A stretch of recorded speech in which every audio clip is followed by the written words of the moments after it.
पुणे पुस्तक महोत्सवाच्या यंदाच्या तिसऱ्या वर्षी आपण पुणे लिट फेस्ट आयोजित करतो आहोत। 6 दिवसांचा हा लिट फेस्ट असणार आहे आणि 6 दिवसांच्या लिट फेस्टचं जे उद्घाटन आहे ते बिहारचे राज्यपाल आरिफ मोहम्मद खान यांच्या हस्ते 16 डिसेंबरला होणार आहे।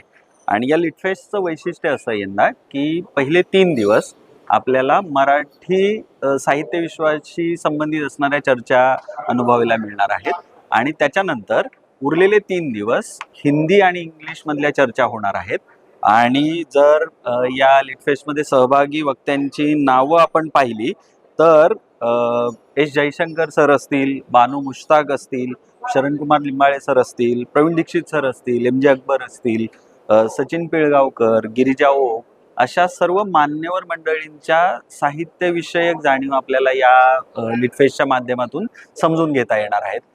लिट फेस्टचं आयोजन जे आहे ते आपण एम्फी थिएटरमध्ये करतो आहोत। फर्ग्युसन कॉलेजच्या एम्फी थिएटरमध्ये रोज सकाळी साधारण 11 वाजल्यापासून या लिट फेस्टचे सेशन्स होणार आहेत आणि रोज साधारण 5 ते 6 सेशन्स रोजच्या नियोजनाचा एक भाग म्हणून असणार आहेत।